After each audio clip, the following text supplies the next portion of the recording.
started. Welcome everyone to your last session of the day. I'm Katie Jordan and I'm a senior policy advisor at the Internet Society. And I'm very excited to be moderating this session today. I want to say a huge thank you first and foremost to all of our panelists for joining us. I'll give you a brief background on each person and a brief introduction. And then if you'd like more information, you can visit the IGF USA website. And in the agenda, there's more information on each person. So first, I'd like to introduce former Congressman Chris Cox.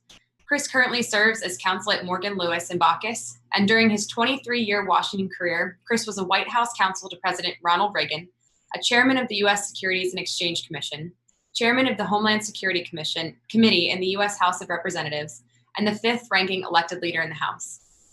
Next, we have Hany Farid. Hany is a professor at the University of California, Berkeley, with a joint appointment in electrical engineering and computer sciences, and the School of Information. His research focuses on digital forensics, image analysis, and human perception. David Snead is the general counsel for cPanel, which is the world's largest web hosting automation company. He's responsible for cPanel's global legal operations and is a member of the company's management team.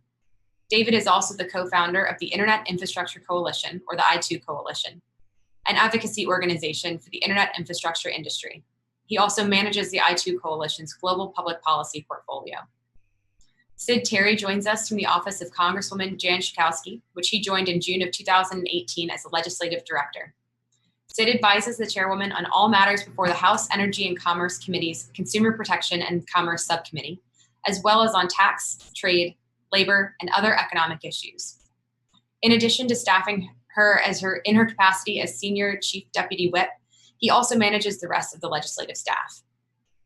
Dr. Nicol Turner Lee is a fellow at the Brookings Institution Center for Technology Innovation and a contributor to Tech Tank. She comes to Brookings from the Multicultural Media, Telecom, and Internet Council, which is a national non-for-profit organization dedicated to promoting and preserving equal opportunity and civil rights in the mass media, telecommunications, and broadband industries. She also served as the vice president and chief research and policy officer. And again, you can hear more about all of our panelists on the website. So thank you all very much for joining us. And thank you very much to all the participants for joining this session. We're really looking forward to the conversation.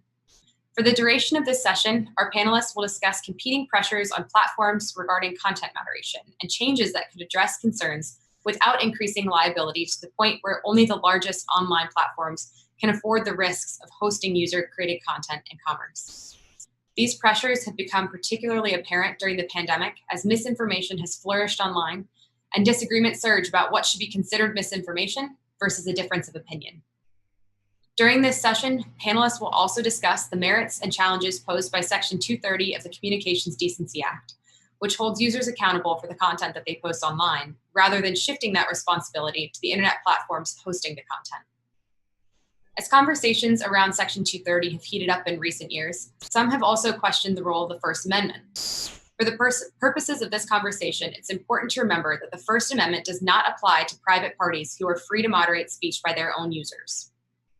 As has been mentioned in earlier sessions, you are all encouraged to submit your questions using the Q&A function, and please upvote the existing questions there so that they move to the top of the queue, as that's what we're going to be using later on in our conversation to make sure that we can answer some of the questions that you're asking. With that, we'll go ahead and get started. So I'm going to start with a little bit of level setting, because the description of this discussion talks about platforms, but we don't actually define what we mean by a platform. So I'd like to start by saying, what are we talking about? What is an internet platform? And Chris, I'll turn to you for the first response. Well, you know, the courts have answered this question in the context of Section 230 for us. And I think that they have reasonably interpreted the statute in this respect. You know, going back to the 1990s, when now Senator Ron Wyden and I wrote this legislation, authored the legislation in the first place, the nomenclature was a little bit different, and the statutory language does not speak, for example, of websites. But the courts have determined that Section 230 applies to a website. And therefore, when we think of platforms for purposes of this discussion, within the legal context, we need to think of pretty much any website. Now, there could, of course, be based on extraordinary facts, exceptions to this prevailing legal rule. But given the proliferation of websites, the different kinds of e-commerce business models, the different purposes for which websites are created and maintained, there are thousands, hundreds of thousands, millions of different platforms for purposes of our discussion today. Thanks very much. Hany, would you like to respond to that as well? Yeah, I think I like to define this by, I know it when I see it, but I think it is hard to define. So I think we all agree that the Facebooks, the Twitters, the TikToks, the YouTubes are platforms. User-generated content, they make moderation decisions. They make decisions to decide what to see, hear, and read on a daily basis. I think that's unassailable that they are platforms. Where things get more interesting and more dicey are the Dropboxes of the world. And then what happens with cloud computing? What do you do with Amazon's AWS service? What about Cloudflare, which is sort of an intermediate, an infrastructure company? And I think there you get into some complex issues. So for example, if we're dealing with child sexual abuse material, I think you can make a reasonable argument that if a Dropbox or an Amazon or a Cloudflare is hosting that material, maybe they should have a responsibility to that. It's particularly egregious. It's inherently illegal in almost every country in the world. So maybe they should hold the responsibility for that. On the other hand, if it's about distributing conspiracies and misinformation and disinformation that are leading to public health crisis, maybe that burden should be lifted. So I think that definition for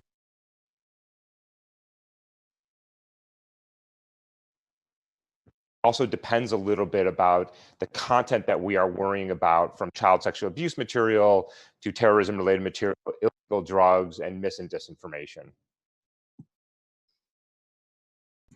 Thanks very much. And I think you just touched on something really important there about sort of where we look at the internet infrastructure layer. And David, this is something I want to ask you about, because a lot of the conversation on Section 230 and similar legislative rules around content moderation have focused on the higher levels of the internet stack, really at the application layer. But to what extent are internet infrastructure intermediaries implicated? And exactly like you're saying, Hany, the content delivery networks, the domain name registries and registrars, and the others that kind of manage this network infrastructure. Sure. So that's a great intro into kind of what internet infrastructure providers are. I think when you talk about platforms and what you hear, particularly when Hany is talking about this, is really just kind of a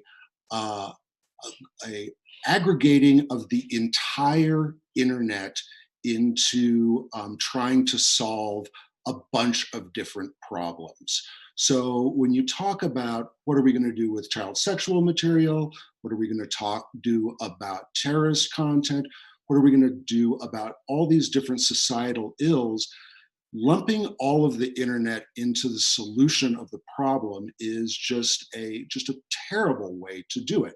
And it kind of is, the example is just amplified by the fact that we're having difficulty deciding or defining what a platform actually is. So let's talk a little bit about what the internet infrastructure is. So the I2 Coalition and the company that I work for, cPanel, we actually make the internet run.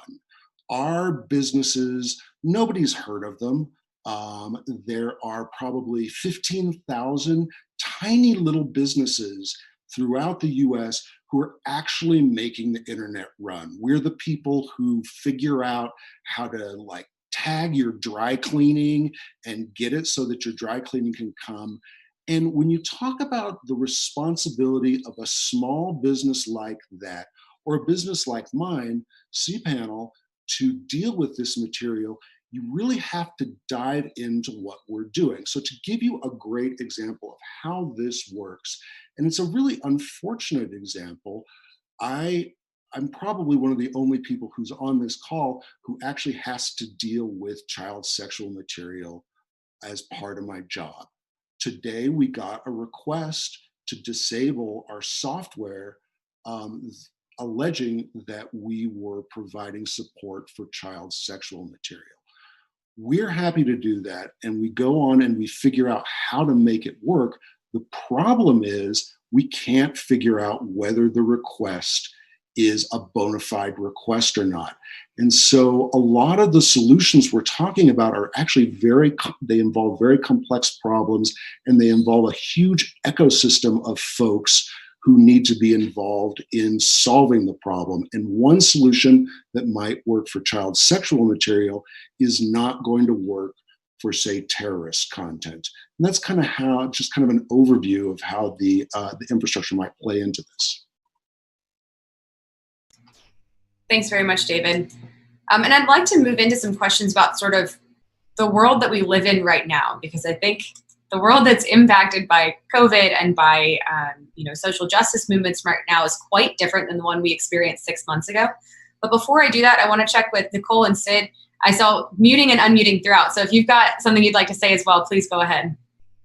Well, I'll jump in. I think, so far what we talked about with platforms, I want to appreciate the comments from the panelists around, how do we look at platforms in terms of their configuration as well as the role that they play. But I think one area that has become quite apparent when we actually talk about platforms from their initial inception to where we are now, that these platforms have basically become the new public square.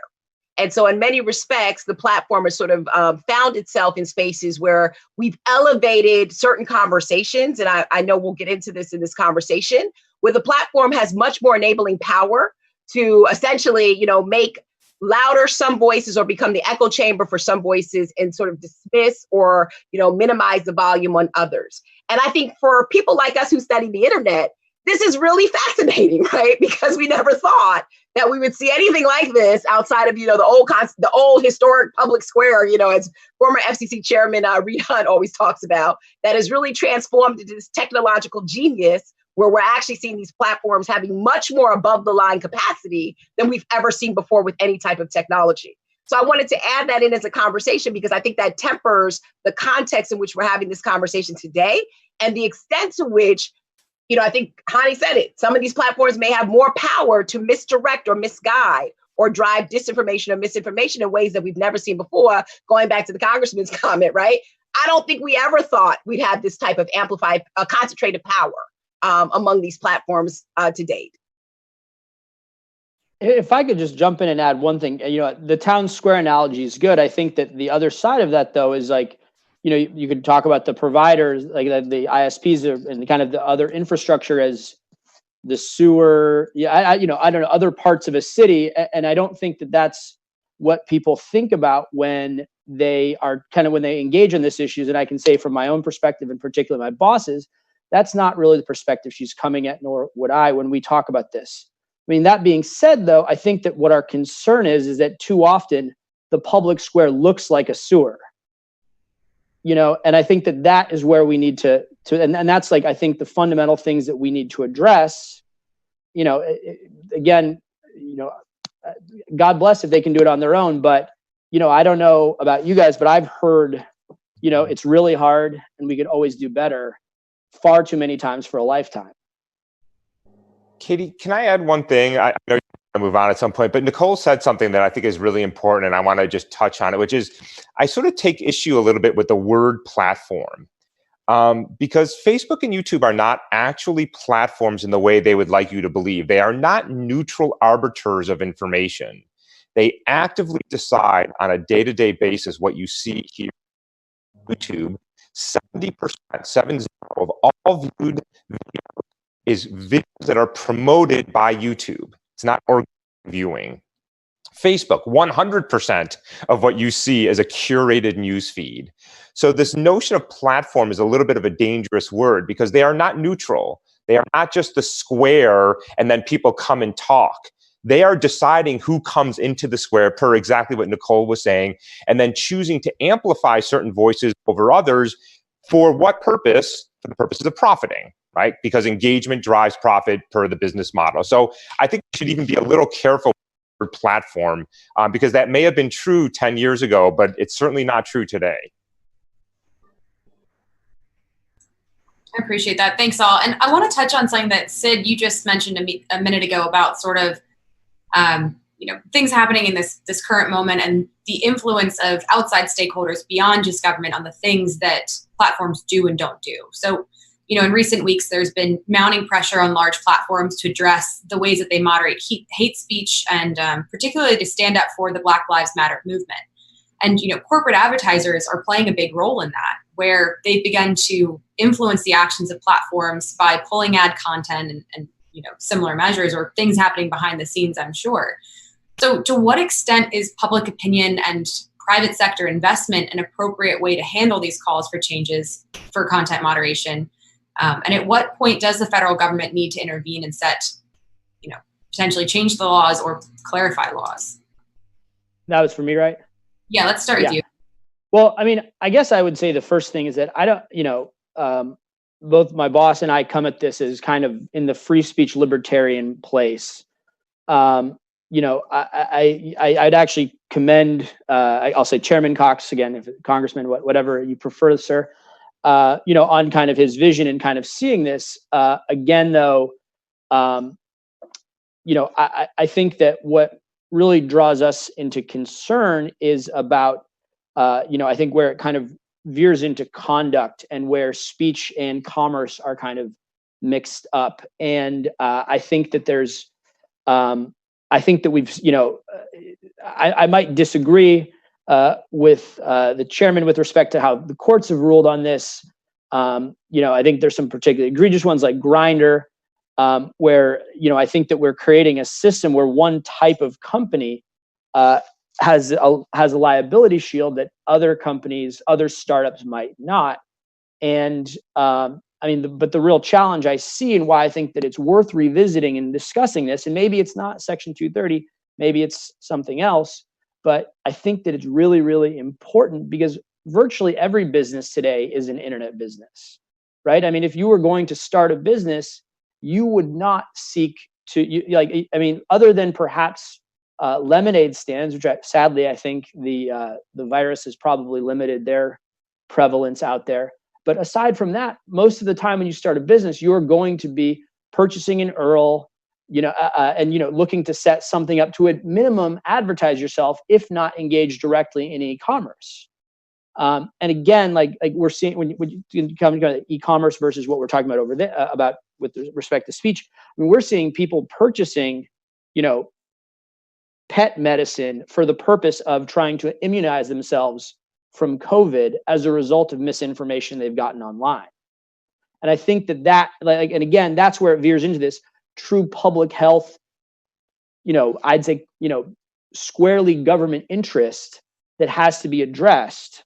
And I would just want to say to everybody here that, we want to do so very cautiously and thoughtfully. But again, I think we're far over the edge of where that point of revisiting is, in my opinion. Chris, I'd like to get your thoughts on this as well, and sort of what is the role of public opinion and private sector companies as opposed to, and what are the sort of the limits on where the federal government needs to step in addition to things they've already done? Yeah, I think that's an excellent question. And to answer it, I would resort to first principles. What Section 230 is designed to protect is the content, is user-generated content. It's not designed to protect what we're now referring to loosely as platforms. That's not a statutory term, of course. But rather it's designed to make sure that platforms don't have perverse incentives to quash both the kinds of user-generated content that we would like to see and content that we don't want to see that we wish them to moderate. So the principle of Section 230 is that we're going to punish the guilty and protect the innocent. And in order to figure out who's the good guy and who's the bad guy, we're going to ask some simple questions. Did the person we're looking at create the content? And if so, that person is going to be liable for any illegality.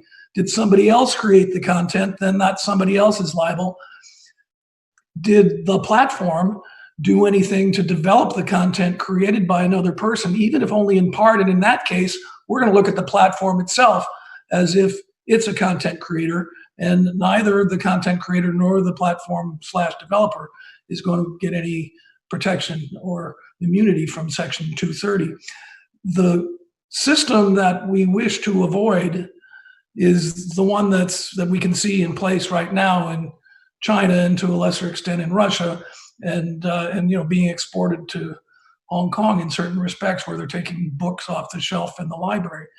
When you have the government making these decisions a priori and telling everyone what to do, and it's a top-down system, you are almost certainly going to chill and maybe freeze, the creation of user-generated content, third-party content. What we have in America, I think, is the better model, not only for our nation, but for the rest of the world. And I will say, back in the 1990s, when Ron and I were working on this, along with, ultimately a whole slew of people on both sides of the aisle in the Senate and in the House who signed on to this, we were quite cognizant of the fact that America was leading the way in internet technology and the expansion of consumer use of the web. And we wanted, you can't legislate for the rest of the world, but it was very clear that, things could go offshore if we regulated a certain way, and undoubtedly would. And a lot of the bad stuff was already taking place offshore, and we didn't have a really suitable way to reach it. And so modeling the better system was our approach. But we wrote the law with a global view. And today, where the internet is getting subdivided into national domains, in some cases under really heavy authoritarian government restriction, we can see the need to protect user-generated content. So I think there is a fundamental purpose here that we have to keep in mind, and it could be very dangerous to shift to a situation where, instead of having 1,000 followers blooming and content moderation handled with arm's length enforcement by the federal government, perhaps, and we're going to talk about that at some point, but handled in the first instance by the platforms themselves, because that's much more consistent with our notions of how people should have access to what we're referring to informally as the public square. Hey, Katie, can I just amplify something that Chairman Cox said that I think is very important to point out? And it's one of the really great things about the way that the internet has developed in the US. And it is that it makes the creators of content and the users of content responsible for their actions. It doesn't make people like me kind of the judge and the jury about some complaint that I receive about a user. It actually facilitates individual responsibility for content, and in that way it actually pushes things, makes folks responsible for what they do. And I think that's really important to point out. Can I jump in? So I want to actually jump in on that, because I think what's so interesting about this dialogue is that, and I'm kind of looking at some of the comments, that we're missing one thing though. And I think this is sort of what Hany was talking about in terms of moving from a dialogue of platforms to what these things really are. And I think when the chairman put that legislation together around Section 230, for example, we weren't looking at an economy where algorithmic bias and discrimination was at scale.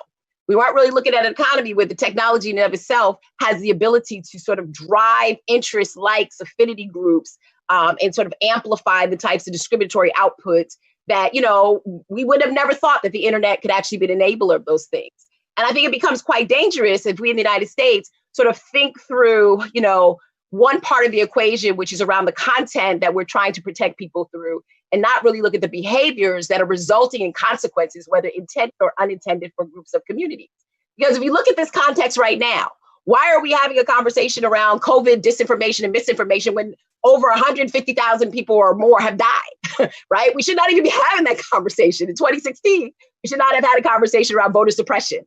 And so I think going forward, we have to be really mindful that, and the work that I do at Brookings, and people who know me, the work I've done before, is we're really seeing the innovation actually sort of drive itself in a way that some of the issues that were pertinent before have become much more complicated in layers. We're moving from a pixel economy to one that is less transactional and much more robust in the layers of relationships that actually happen. People know more about us through our algorithmic imaging than we know about ourselves, right, David? So I mean, I'm kind of responding to your thing. So in some respects, I don't think the US has done the best job of being able to figure out ways to maintain and preserve free speech, but be responsible that we're not allowing this new place, this actually, I want to be corrected, it's not necessarily a public square when you have to pay for it and there's entry, an entry fee, but the fact that we're actually not looking at this public square in the way that it can incite violence. It can incite, perpetrators who want to incite violence. The way that we can actually have people who are, bona fidely sick actually receive deceptive information as a result of the algorithm identifying a proxy around their race or their health status. So I want us to keep driving deeper into the context of actually where we're having these conversations now, because I think that actually tempers the extent to which we start taking this conversation from just content to what are the behaviors, what's the conduct, how do we actually make these platforms more accountable to the fact that they actually result in unintended consequences that make us relitigate the consequences that we've already done when it comes to really important above the line issues. Yeah, if I can chime in, and I'm going to push back a little bit on the chairman and David here, which is you want to put the burden on the user-generated content. Fair enough. I think there's a reasonable point to be said there is that if you incite violence, you have a responsibility. But what happens then after I incite violence, that Facebook takes that post and decides that they are going to promote it to people who are like-minded and are vulnerable? So what is Facebook's responsibility? Is it zero? If Facebook was truly a neutral platform, material was posted there and it was up to you to go find it, then I think you would have a reasonable point, but that's not the way social media works. Can I ask a question? Are you suggesting that websites, all of them have to be neutral? I mean, the DNC can't have a website, the RNC can't have a website? No, sir, I'm not suggesting that websites, but I'm suggesting that social media sites. Well, how do you distinguish between who has to be neutral in your terms and who doesn't? Good. So if the New York Times is not neutral, then they can be held liable, right? If they do something that is libelous, they can be sued. They are sued on a regular basis. Publishers are sued on a regular basis. Be sued because they're responsible for the content. And the same is true. The same is true online. Platforms, to the extent that they participate in the development of content, are going to be liable under Section 230. And there are many, many cases holding that, and many more as the courts get more comfortable with applying that rule. That's the way the statute's written, and that's the way it's supposed to work. That's right. And I'm now, Chairman, distinguishing between the production of content and the promotion, the active promotion of content. That's the distinction I'm making. But that can easily be development, depending upon the facts, development for legal purposes, in using that statutory term. Section 230 defines an information content provider as any person or entity, so the platform, right, in whole or in part responsible for the creation or development of information provided through the internet. That's a pretty broad definition, and many courts are reading into it that, if that's what's going on, if instead of, just being a portal and so on, you're quite involved in the development of this content. And then sometimes, it's all robotic. The Ninth Circuit in multiple opinions is, ultimately culminating in an en banc opinion in the roommates.com case, which I'm sure you're familiar, set out a rule that I think is very consistent with the way the statute's written. And that was all about the kinds of information that are elicited by the platform's design, not even human beings, going through culling, editing, and so on, but literally just the mechanics of it. So right. And yet, Chairman, however, Backpage, which knowingly were trafficking in young children, protection from 230 for years. For years, they got protection from the courts for 230. And it wasn't until they went after the financial side and Sesta Fosta came in. So companies that have been... Wait. That's now, I'm gonna have to, add to the facts here. First of all, Sesta Fosta was not the basis on which we got Backpage.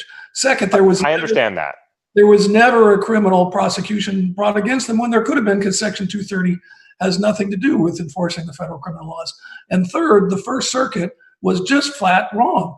The District Court in Massachusetts and the First Circuit, we're looking at a complaint that alleged with great specificity, ultimately in the end, based on what the Senate Permanent Select Committee on Investigations, came up with in that enormous report, documenting how Backpage was absolutely involved in content creation. It was the most specifically pleaded complaint that any judge could ever ask for. And yet they threw up their hands and said, there's nothing we can do. I thought that was a travesty, and happily that court is not being followed, and other courts are being very strict about the way they're interpreting this. But yes, those decisions, I couldn't agree with you more. On that, we agree. The result of that case was a disaster. Yeah, I agree, Chairman. So I think the distinction that we're making here is, what role does a Facebook, a Twitter, a YouTube, a TikTok have when they are the algorithmically determining what individuals see? One view is they have no role. Another view is that they should hold some liability. My view is, and I think this is a reasonable place to have a disagreement, is that they do hold some responsibility. That if you are going to algorithmically promote, if in fact half of people who join white supremacy groups on Facebook do so because those groups were promoted by Facebook, you are contributory in that. And I think you have some responsibility. I don't think you get to wash your hands clean and say, this is a user-generated problem. Right. I'm sorry, Katie, can I just jump in real quickly, just on this point? I think that's, to me, why I'm sitting here in this conversation, which is so fascinating, because as we see these social issues play out and systemic inequalities play out, the question becomes, the extent to which algorithmic amplification actually plays a role, and I think the type of divisiveness. So, Congressman, I completely agree with you that in terms of the development and design of the statute, we do need a tech-neutral platform and platforms and spaces for people to engage in dialogue. The question becomes, though, when do those areas become tricky? When do they become unlawful? And when do they amplify the types of behaviors that do not in any way align with democracy? So let me just give you a quick example. So I like to think of algorithms like this. It's like a playground. There's a monkey bar, there's a slide, there are swings, there's a sandbox. Everybody is on their respective slide. But the difference in social media platforms today is that the white supremacists are on the slides, the Black Lives Matter people on monkey bars, the lifestyle enthusiasts are sitting in the sandbox, and we're all on the same platform. And when we have that type of power, whether it's in search engine power or other forms of amplification of our messages, particularly in the area of hate speech, we drive ourselves, and this is a perfect example. 2 years before what we're going to now, the University of Maryland suffered a death. A young African-American male was actually killed sitting at a bus stop. And what they later found out is that the person who killed him was actually getting fed to him these algorithms around white supremacy.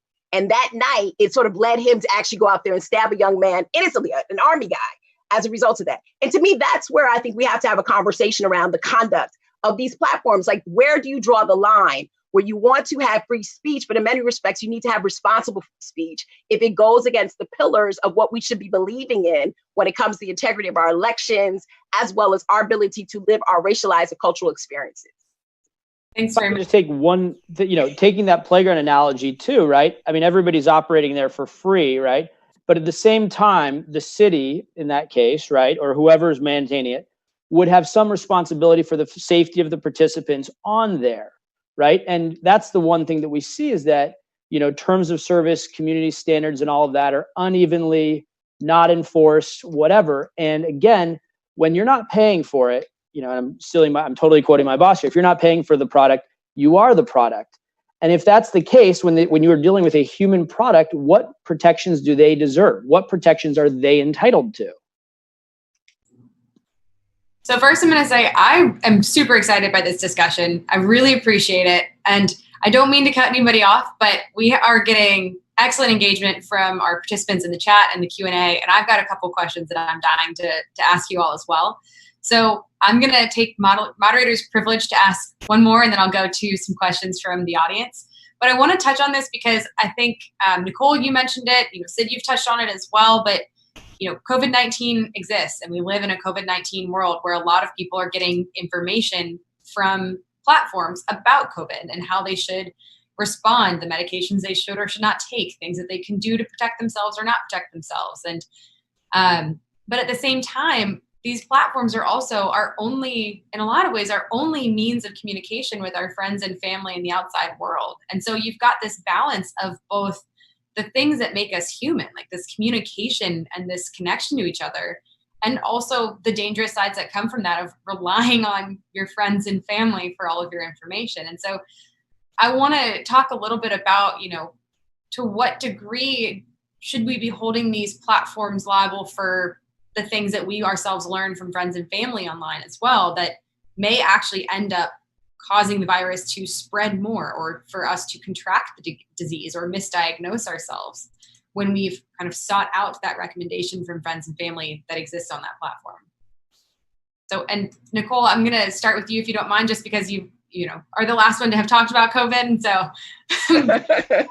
I know this is what happens when you're the only female, right? On the panel, you're just like, hey, let me in. So, I think it's so interesting that you say that. I mean, in all seriousness, COVID-19 is real. I mean, I am from New York originally and, have personally lost 2 to 3 people as a result of this deadly disease, and know several people have been impacted. And that makes sense because people of color have been disproportionately impacted due to health disparities. Many of those people had pre-existing conditions. So what does that mean going forward? Well, it tells us first and foremost that we know a whole lot about people who have been affected. So let's start there. And in knowing a whole lot about people who've been affected, we also know that we're going to see a lot of profiling based on the fact that the numbers don't lie. This is not something that is, we should joke about. It's really not something that even civil rights organizations can sit back and push back on. We've got to do a better job. Health disparities existed before COVID, and they're going to continue to persist afterwards. So the question to your point, what do we do with that so we also maintain this balance? Now, I in no way am suggesting that we get rid of Section 230. I think that just like any other telecom tool, we have to look at its placement in the current times to ensure that it has a contemporary application to the problems that we're experiencing now, and it's not causing other problems. So I think there are parts of Section 230 that are really important, Katie, to allow us to actually do what you're doing, right? We want to be able to have this freedom to do X, Y, and Z and to share things among our family and friends without feeling that our content will be, deemed inappropriate or whatever the case may be. But again, I want to push that there are different domains in which we're talking about. And I personally, just like algorithmic bias, I am not concerned about websites that target beautiful Black high heel shoes or movies. I'm just concerned when there are predatory products or unlawful products that actually come to me. So I don't particularly have an answer, except for us to start having a conversation on how do we update our interpretability of some of these contexts to sort of place thresholds or understanding on where these things matter.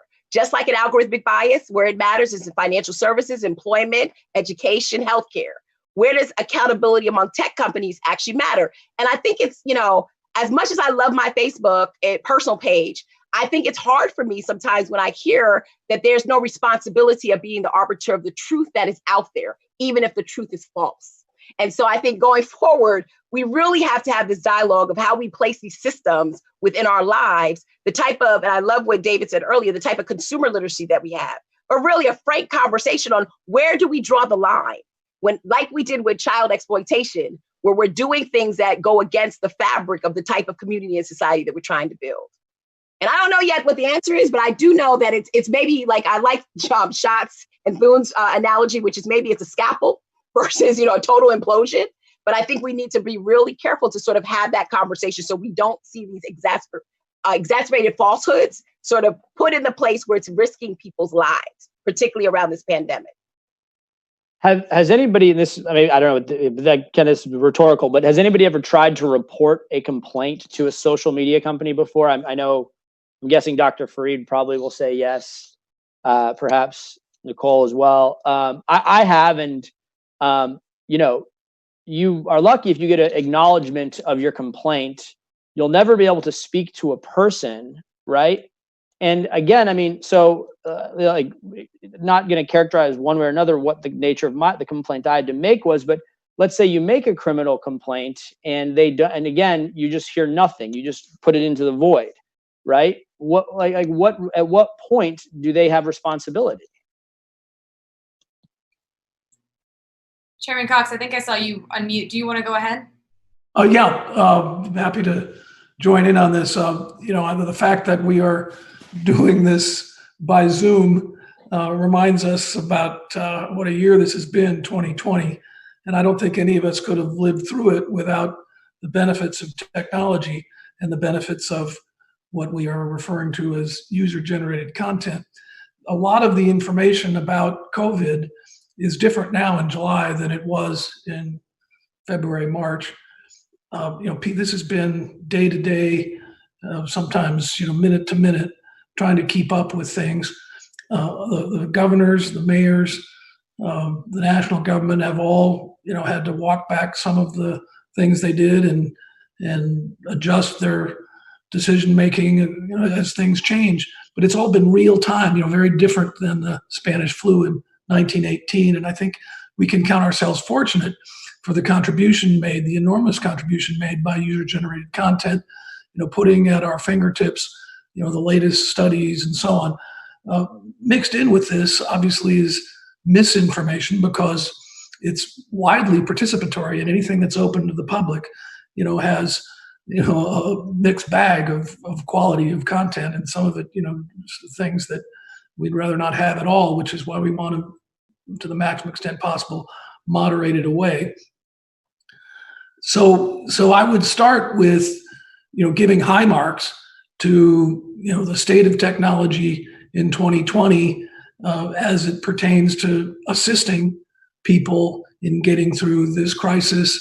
And at the same time, through other natural disasters, some of which have occurred in 2020, many in 2019, floods, fires, hurricanes, and so on. The ability to locate, somebody who, needs to be rescued.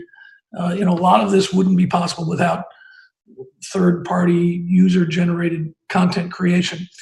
Go back to the state of nature in the law in the 1990s, before we had Section 230.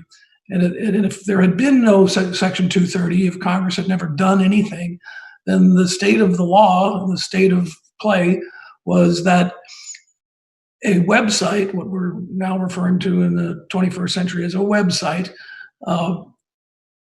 would only be able to protect itself from unlimited liability for what anybody, anywhere in the world, posted on their service if their business model was anything goes. And so, largely the response to that would have been, as the internet developed, that in order to protect themselves from this unlimited liability, businesses would have either eschewed third-party user-generated content altogether, or they would have, very much limited it. And so we would not have, the rich environment that we have today, where if I need to fix the disposal in my kitchen, I can go on YouTube and find some helpful person somewhere in the world who took the time to make a video of exactly how to do it, and I just have to follow her instructions. So there's a lot that we take for granted. So I like Nicol's idea that if we're going to go after these problems, we need to use a scalpel, because there really is a lot of good that we need to protect. And I think that the benefits that we've all gotten from the internet during the COVID crisis, great example. I appreciate that. And thank you all. I'm recognizing now that we've got about 30 minutes left of this conversation, and we have a ton of questions in the Q&A. So I'd like to touch on a couple of those, and then I have one more question that I will ask at the end as well. So the first question I'm seeing is from Robert Winterton, and he's asking, to what extent is the government using amendments to Section 230 to regulate free speech that cannot be regulated through legislation due to the First Amendment, such as misinformation, hate speech, and bias concerns? Therefore, doesn't this set a dangerous precedent for the government's ability to control online speech? And this is in the Q&A box if it would be more helpful to read than for me to read out. Is that kind of a reference to the executive order then, or? Let's see, Robert, could we have one of our hosts unmute Robert?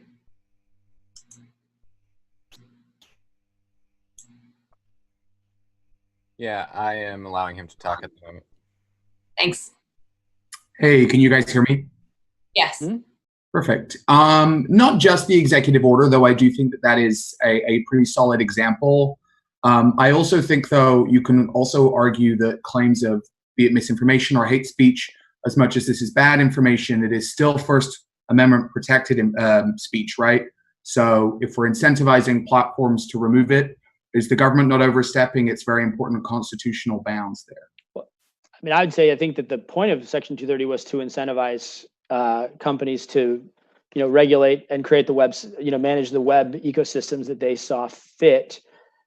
With respect to the executive order, though, I would just kind of flag a key thing here. I think that when it comes to that sort of thing, I like to look at actions rather than words. Most of the executive order has to do with independent agencies and therefore doesn't have a lot of teeth. As I'm sure the chairman could talk to us about having chaired an independent agency. Conversely, though, Ambassador Lighthizer continues to push forward Section 230-like language in trade agreements, right? I think that this is actually a lot more significant. And, while I do hear from friends in the tech sector and the lobbying sector, whatever, about their concerns and trouble with the EO. And I frankly share many of them because I don't think it's a whole lot different than threatening to revoke broadcast licenses. Again, just totally plagiarizing my boss there. But I think, though, that so long as they're pushing it in trade agreements, which again will carry force of law and actually have, international courts that would be behind them, should we potentially change to opt to change the law, I think that has a lot more bearing. And so I think that that's probably a better place to look with respect to government attempt to chill speech. Can I jump in real quick, Katie? I love what you said, and I'm sort of like thinking about some work that I'm doing at Brookings, right, around disparate impact and differential treatment, right? So to the extent to which we're actually talking about where might there be some exceptions or carve-outs, or how might we treat these differently, it appears to me, in some of the work that people are doing who are listening on algorithmic bias, we are trying to figure out, like, what are those algorithms that actually move beyond just differential treatment? Okay, this person is different from this person, it has a different effect, versus cumulative disparate impact. And so I'm not going to say more, but it actually, what you were talking about and what the caller's question, it has me think about the way that we should actually be applying some of these standards across all parts of the ecosystem, which, to the chairman's point, may take us out of the conversation on the ambiguity of application of Section 230 to, where is it where we will actually see some type of unintended consequence based on sort of a misstep in the duty of care of that information, or where it may be intentional or unlawful. So I want to cook that up more for the audience, but you had me like trigger that in terms of what does that look like going forward. And I know that's a heavy debate that Carrie and I have had on the privacy side. We started talking about algorithmic discrimination. Thanks, so, just to wrap up on this point about the First Amendment, I think it's been reasonably clarified in this brief discussion we've had that we don't have a First Amendment issue typically if what's happening is the platform's moderating content on its own platform. And it's absolutely right that Section 230, in its explicit language, makes clear that whether something is constitutionally protected speech or not does not interfere with the platform's ability to moderate that content. But where the problem would arise, or could arise, is if there is a government sponsorship or inducement. In that case, it can become state action, and then you do have a First Amendment problem. So I think in drafting future legislation, Congress will have to be very careful to sidestep that risk, because government inducements have been interpreted by the courts to raise constitutional concerns, not only under the First Amendment, but also the Fourth Amendment. Thanks. Can I go back in real quick on that one real quick though? But Congressman, I would love to hear, Chairman, where you think though, when we start to look at First Amendment that impedes upon constitutional protections like voting, et cetera, like how do we begin to handle that? Because I think the reason that regulators are more interested and attuned to what's happening on quote unquote platforms is because in many ways we're sort of having to relitigate. I mean, this is what happened with the Stop the Hate campaign, right? People are feeling that they have to sort of relitigate some of those concerns that were previously protected constitutionally against the idea that we should have, that free speech still matters and should be preserved, but it does have an outcome on particular communities, if it incites particular action. So I'm just really curious. I've been sort of grappling with that for the last, couple of weeks on how we actually manage that. I'm sorry, Katie, I took your role. I had to ask that question, Vice. The fact that there are issues and that there are some drafting challenges and conceptual challenges doesn't mean it cannot be done. It can be done. There are ways to do it. And for starters, the wind at your back is, and Nicole, you pointed this out in your own remarks earlier, the wind at your back is that to the extent that platforms want to be good platforms, they have every legal right to do so. And that's really what 230 is meant to encourage. To the extent the government wishes to do so, if Congress wants to write a law saying this must happen in a certain way, Congress needs to be, very explicit. For example, Congress can write a criminal statute, and there are criminal statutes already around hate speech and so on. There's a way to do it. But if what Congress wants to do is what I think the question that Rob Winterden posed is getting at, if what Congress wishes to do is to be too cute by half and do something that Congress couldn't do itself, but put the platform in the position of being the minion and cat's paw to get it done, then that's probably not going to fly. So this is all going to be a question of the quality of legislative draftsmanship and the quality of the concept going in.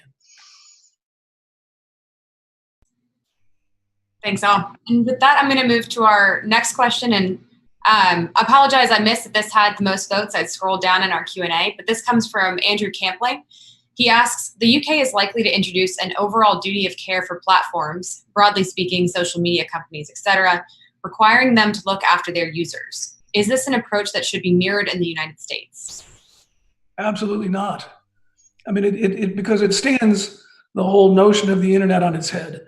The whole reason that there was a need for Section 230 in the first place is that unlike broadcast, television and radio, and to essentially the same extent, newsprint, it wasn't point to point.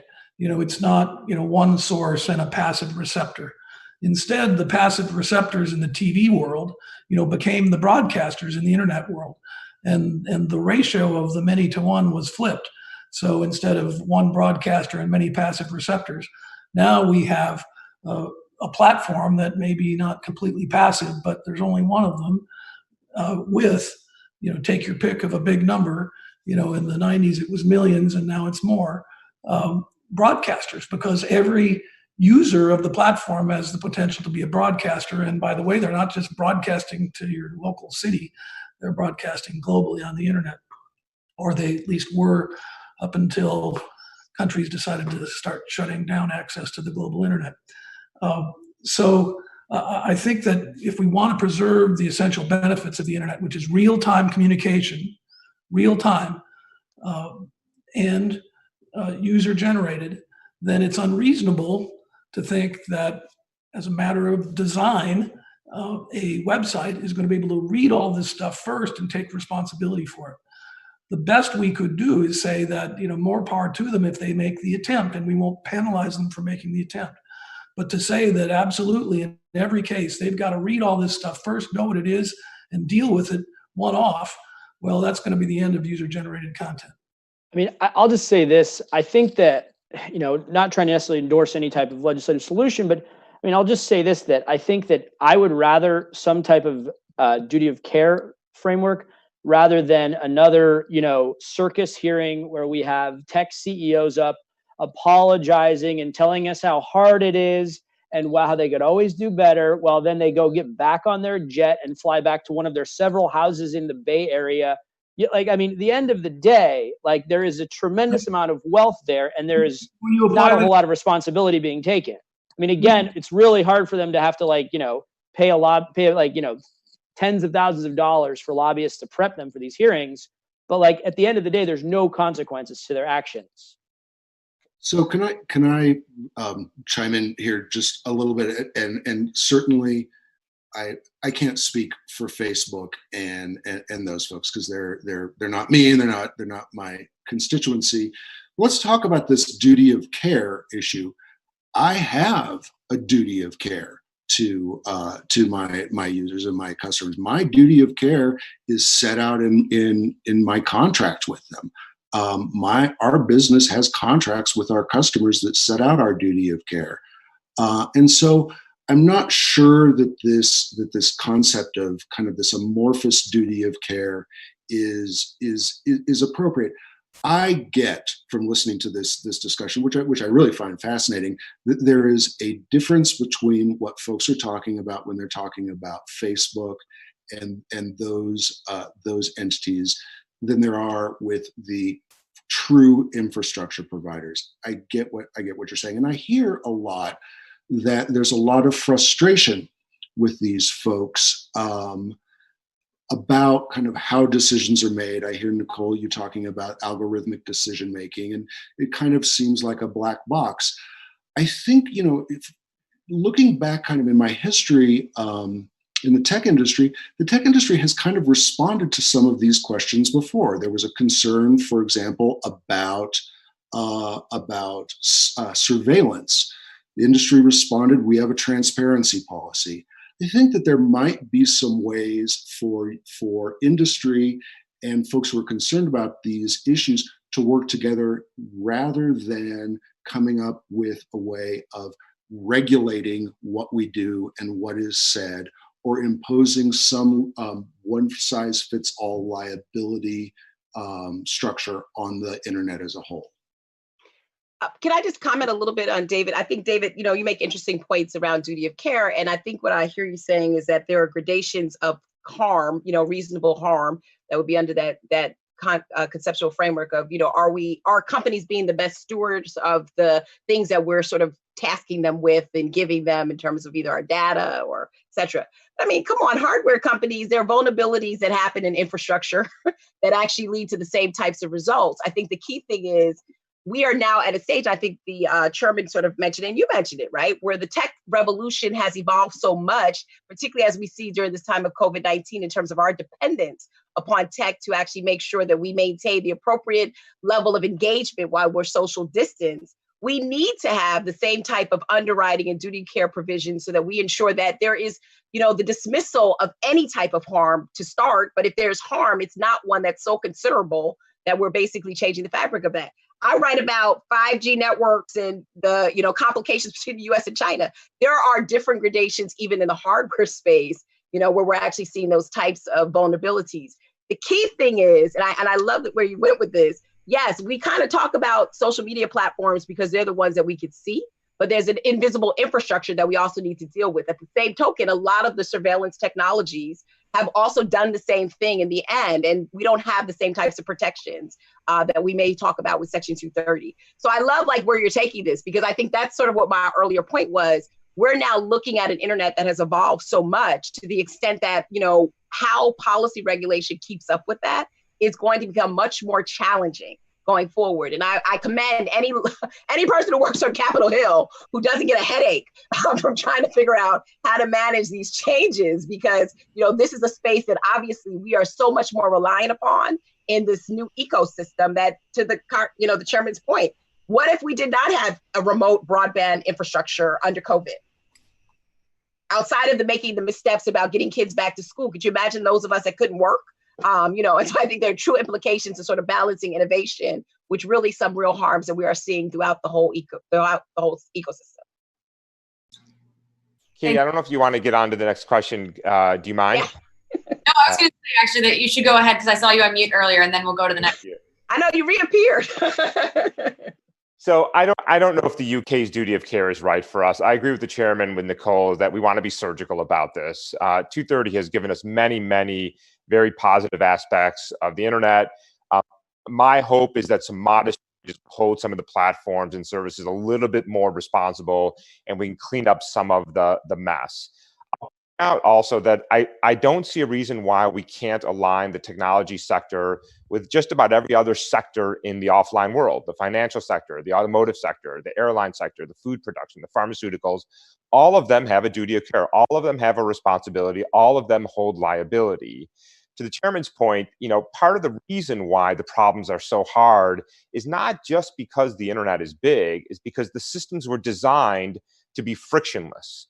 The Facebooks and the Twitters and the YouTubes are in the business of vacuuming up data and delivering ads. In order to do that at maximal profit, they designed a system with essentially no checks and balances, no guardrails, no safety in mind. And so the chairman's right. It's a mess right now, but it's a mess because the industry built it that way. I lost my credit card recently. It took me 6 weeks to get it back. Why? Because there's friction in the system to make sure that I'm not committing fraud and not trying to do bad things. Friction is not the worst thing in the world when it comes to a system where harms and good can come out of it. And I would argue that the excuse of the internet is big and that it's really complicated doesn't work anymore, because you built this monstrosity and you built it as a system that doesn't lend itself to the checks and balances. But I still think you have a responsibility to do better. So, Katie, can I just really have to push back on one of these statements. Section 230 is not a get out of jail free card. There is significant liability associated with being an internet provider. There is significant liability associated with our businesses, and it is really it is very hard for me to believe that the amount of time I spend dealing with liability in my business is essentially dismissed as the internet gets off scot-free. That is just certainly not the case. And I'm sure that Chairman Cox can talk about actually how how you can be liable under Section 230. It is not a get out of jail free card. Well, I would only add that, duty of care is, a well-established legal principle. It's part of the law of negligence.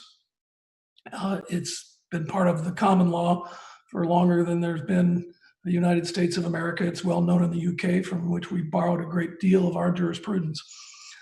So there's nothing wrong with, duty of care as a legal concept. But the question is, where do you apply these negligence rules to what types of conduct? And if you apply it to require as a duty, and I'm presuming somebody's going to write a statute and they're going to spell it out this way, as a duty that a website, whatever the heck the website is, no matter how small it is or what have you, no matter what they do, that their duty includes taking responsibility for all of the content that they haven't read, or at least to date they haven't had to read, that they haven't been able to read because of the volume of it, and they're going to be responsible. So upscale the paradigm a little bit from a little tiny family-run website to Yelp, let's say. We're all familiar with Yelp. Yelp could easily and would be sued and presumably found liable under this kind of approach for negative restaurant reviews that turned out to be false. That's illegal stuff, right? That's defamation. And so they would have to, in order to protect themselves, go through all those reviews and make sure that they were not libelous. Alternatively, they could not post those restaurant reviews, but all of the user-generated content that we take for granted would be at risk in some wise, either because it would be much delimited or because it would go away if the duty of care were imposed in that sort of ham-fisted way. So I think we have to be very clear what we're talking about. I just think it would be a disaster if we imposed it in a way that would require, the upending of the whole internet model, where you have real-time communication and where people like us can write content and contribute. But I just want to say, how many Section 5 cases has the FTC filed with respect to failure to enforce terms of service with respect to third-party content? And we're going to wrap this after this one quick. We've got to move on to other things as well. Sorry to interrupt you, Syd, but we've got 19 more questions in the chat. So I think what we'll do is, we're not going to have time for 19 more questions, unfortunately, but this tells me that this session is spreading a lot of conversation, and we obviously need much more time next time.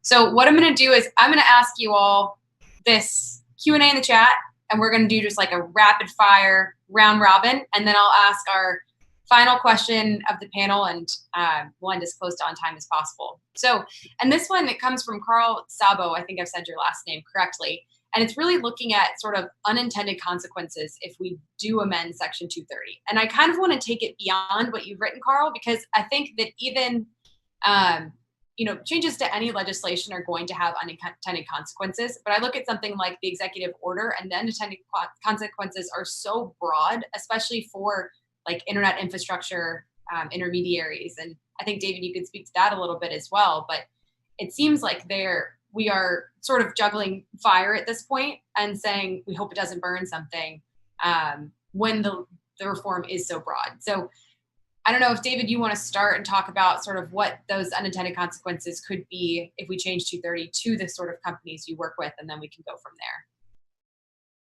So I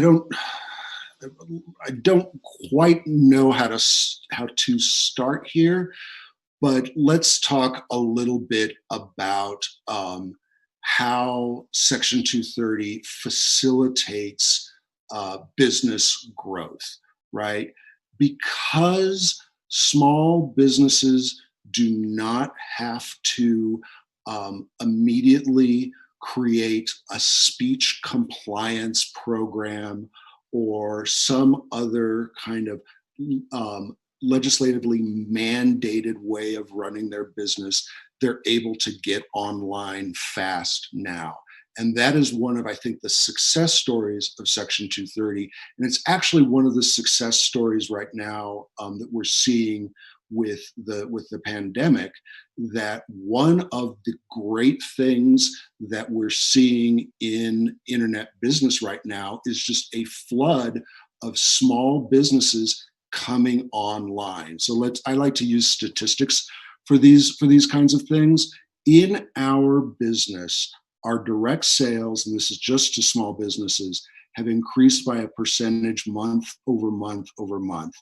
For me, what this shows is that folks with side gigs or folks who have lost their jobs are actually putting their businesses online right now. And that is what Section 230 has given to us. It's given folks the ability to put their businesses online in 3 months when they possibly would not have any source of income. So the unintended consequences of these kind of very broad brush attempts to deal with Section 230 are pretty profound, particularly from an economic standpoint.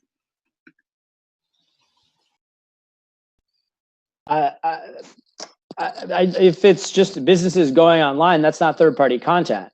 Like, I mean, if it's just a business-to-business transaction, that's not third-party content. That has nothing to do with. Perhaps I'm misunderstanding. Correct me if I'm wrong, but I don't understand. I mean, you're saying that small review, like Yelps and small Facebooks are popping up with third-party content. Small ISPs are. I mean, I don't understand at all. I'm happy to give you just a very concrete example. So I'm mentoring a business that has developed a film compression technology. They couldn't get any traction on their business. What they did was they created a community function associated with their business. So now film buffs can get together and they can talk about the films that they like. That particular aspect of their business would likely be regulated, given what we're talking about here. They would need to figure out what lists of words they couldn't use. They'd need to figure out how they were going to whether they were going to police and how they were going to police, as opposed to just creating a community and getting their business online.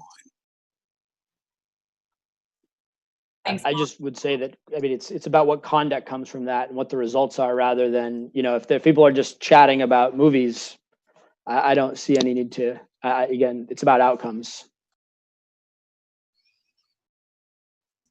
Thanks, all. And unfortunately, we're running short on time. So I'm going to ask one final sort of wrap up question and we'll go down the line. We've talked about a whole slew of things in this conversation and the ways that they fit into the world that we live in now. But we essentially have 3 choices moving forward. The first is don't touch Section 230 and find other means to, move forward. We've got calls from the left, from Speaker Pelosi, former Vice President Biden, arguing for reform in a very specific way. And we have calls from President Trump calling for reform in a very different way. So can we find a middle ground here? Like, does that exist? And how do we move forward if not? And beyond that, if we do move forward with some sort of a reform in one direction or the other, how are small platforms going to be impacted by that kind of potential compromise that's really targeting the largest platforms? So, and I'm going to start with who's on my screen. So, Hany, would you like to kick us off? Sure. Look, I think we all agree that technology has been a boom for society, for our economies. Lots of wonderful things have happened because of technology. Nobody wants to unwind that. No, I'm a technologist by training. I'm a computer scientist by training. We all want the benefits of technology. But I think also most of us agree that things are starting to go off the rails online, that there are real demonstrable harms. There are human rights violations. There are phenomenally devastating deaths in Myanmar and Sri Lanka and the Philippines because of technology. There are kids who are 8 years old and 4-year-olds and 2-year-olds and 6 months old who are being sexually abused and their content being distributed online. There are people radicalizing and recruiting terrorists and taking civilian lives. Don't can turn a blind eye to that. I'm not saying let's turn off the internet, let's unwind the clock to 30 years ago and undo all the great things, but I'm saying let's stop ignoring the real measurable harms. Is 230 the magic bullet? Probably not. But I will tell you, having fighting technology companies for over a decade to do more about child sexual abuse, I don't know where else to turn to until there's more liability to them. And of course, David is right that these companies have some liability, but they have escaped some pretty harsh liability where their products have led to measurable harm. And I don't know that that is the best way to affect change, but it is one way. And after a decade of waiting for change to come, I'm a little tired, honestly. And but I think we do, you're absolutely right, and the chairman's right, and David's right, is that we have to be careful about unintended consequences. We should tread lightly here, we should tread softly, we should put up trial balloons, and we should be careful not to stifle innovation. I will point out, though, the last thing I'll say is if you're worried about stifling innovation, let's also talk about the 800-pound gorilla in the room, which is that Google, Facebook, and Twitter dominate the landscape. And I always like it when these companies talk to us about how much they want to protect the little guy. In the meantime, they're squashing them under their boot. So let's create an ecosystem that does actually encourage innovation outside of the big weight that is these huge companies. Thanks very much. Chairman Cox, could you go next? Sure. Yeah, I think your question, if I recall, was directed to the impact on smaller websites, and I think that Hany's comment right now, illustrates the big difference that we will get depending on how we ask that question. Because if the paradigm are behemoths that are straddling the earth and so on the one hand, we will be led in one direction. And if our focus is instead the multiplicity of thousands or millions of websites that aren't like that, then we might get a different answer. The question is whether Congress should treat these subjects all together, or whether, and if there's reason to do that, or whether they should parse it and deal with these large companies separately. Certainly, if antitrust is the weapon, that sort of solves itself because you're going to be focused on monopolists and so on.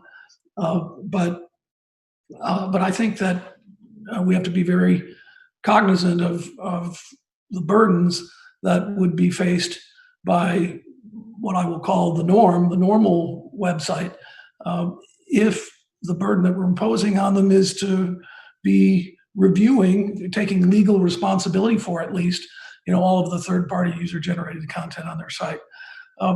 With respect to the risks of reopening Section 230, I'll just go back to the 90s and contrast the legislative environment at the time with now. And not because now we're so much more divided and Democrats aren't working with Republicans like we used to, but a difference, which is that when Ron and I approached this issue together, there weren't any lobbyists involved because it was too early in the game. So we didn't hear from AOL, which was in its infancy, or even CompuServe and Prodigy, which were the cases involving them were the reason that I got the idea in the first place. we were sort of free to tackle this issue in its pure intellectual sense and to go talk to our colleagues over the space of more than a year in this environment without much interference from outside interests. Now, there are, multi-billions on the table, no matter what little change you make, and there are going to be big winners and big losers. And there are so many committees involved and subcommittees in two different chambers, the House and the Senate, and we have the administration on the sidelines, either the Biden administration or the Trump administration, depending on how it goes forward. In order to get something across the finish line and signed into law, a lot of compromise is necessary, particularly when there are that many stakeholders. And so even if you write the perfect bill and you do it with a scalpel and you get it out of your committee, you may not recognize the final product. And we have already covered here that there's a lot to protect that we think is good. So I think there are major risks in embarking on this course, but I'm no longer in Congress. I retired in 2005. So Godspeed to all the people whose job this is. Thanks very much. Syd, do you want to go next? Sure. I mean, one thing I would just kind of flag here, though, is that every single day I get about 10 to 12 emails or texts from lobbyists asking me when my boss's legislation to do a platform governance is coming out. Every single day. So, I mean, which I think speaks to like where their priorities are and what their resources are, right? And I think that if instead of breaking records for quarterly lobbying spending, this is Amazon, not others, but if they were focusing some of that on trying to address these real harms with respect to conduct and with respect to real issues that people face, I think that then we would probably be not having this discussion. And like I said at the beginning, we did not come out looking for this to be in this discussion. It was not something that we were talking about. I wish that Airbnb had not sued New York City, to try to prevent it from regulating it. But unfortunately, they did. And again, as that action, every action has a reaction. And so I would just kind of say that, again, these companies have a lot of resources, and maybe you're right, the antitrust route is the way to do it. But I would just get back to this core thing about, all of these products are free for users, which means that the users are the product. And we have to really think about what responsibility these gigantic companies that are worth more than some countries have to protect American citizens. Again, we've seen American citizens ingest pet treatments for the purpose of immunizing themselves from COVID based on something they heard on the internet. And that's all I'd have to say. It was an honor to be here with everybody. I had a blast, and I'd love to do it again. Thanks, Syd. And I do apologize that we're about 5 minutes over. So I'm going to go to Nicol next. And I wrote mine down, so I don't have to, I wrote down what my points were since I'm buttoned up against time. I think honestly that this conversation was great. Thank you to IGF for actually hosting it. Thank you to all my esteemed colleagues that are here, and the conversation in the chat has been amazing. Now, I want to just leave us with a couple of bullets. I'm going to do just like a Black Baptist preacher, and I'm going to leave 7 bullets and then let you go and think about how to actually interpret them. The conversation around Section 230 is interesting today, primarily because we have issues around these areas. We have issues with transparency among tech and tech companies. And so that's why this issue of Section 230 has become very, widespread in terms of having this conversation. We have conversations or issues with content moderation and what that looks like in terms of the future, how strong, how weak, and how transparent. We have technical implications that I've already spoke about in terms of algorithmic amplification. And I love what Congress has said about enforcement, really, in compliance with small businesses, as Dave said. Every time you said that, Chairman, I kept thinking about the type of enforcement that happens to broadcasters who, demonstrate that they're not actually complying with the stewardship of the license in which they have. And so I want to go back and explore that. And then I want to leave with this, with a shameless plug as well, because I am writing a book on the digital divide. The other issue and the other bullet that we have not really talked too much about that needs to be involved with this conversation on Section 230 is diversity. Without the diversity of voices that actually come into this space to have these types of conversations, we will always sort of battle with what's free and fair speech, because the type of ownership, the type of engagement by those quote unquote small actors who have something different to say matters. And the fact that we have a digital divide where there are voices that are suppressed just because of the fact that they're not online, to me, that has implications for any conversation going forward with 230. So I want to just say that I think that this is a great conversation, but we have to contextualize it around a variety of pinnacles, right, and tentacles that are now sort of driving, I think, the intensity of this debate going forward. So shameless plug, I have a book coming out on this next year on the U.S. Civil Divide. So I had to share it like I always do.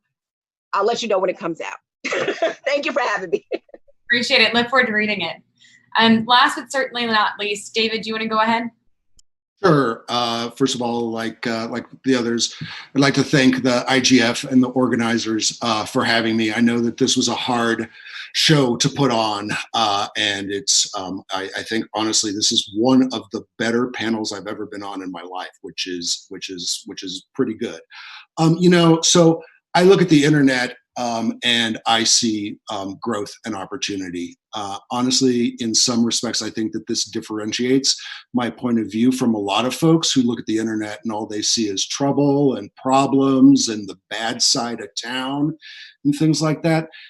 I hear concern about large companies. I really do, and I understand the concern. There's been a lot of talk and kind of jabs at folks getting on planes and going back to their mansions, and the amount of lobbyists. I guarantee you, I do not have a mansion. That is not my internet.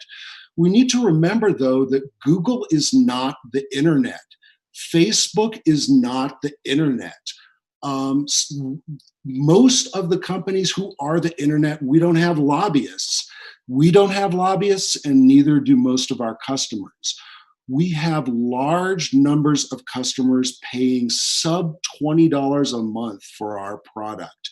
This is the evidence of small business on the internet. I kind of like the analogy of using a scalpel, but being someone who's been in technology since 1999, I'll leave with this, that, when we find a bug in our code, we fix the code. We don't unplug the entire network to deal with that bug. And that's kind of how I feel like this conversation has gone. We have to unplug the entire network to deal with this one problem. So I think that we kind of, as technologists, need to think about that. So again, thanks to the IGF and thanks to you, Katie, for having me.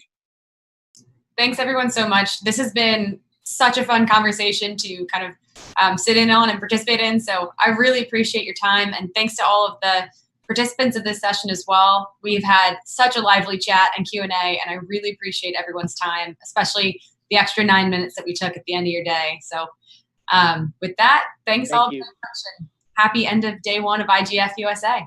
Thank you, Katie. All right, thanks. Bye now. Bye. Wow, what a great end to the day, everyone. I want to thank everybody. I know we're running over time. I look forward to seeing you tomorrow and to continue this lively debate. Thank you all very much. Be well. Thank you. Thanks, Nicole.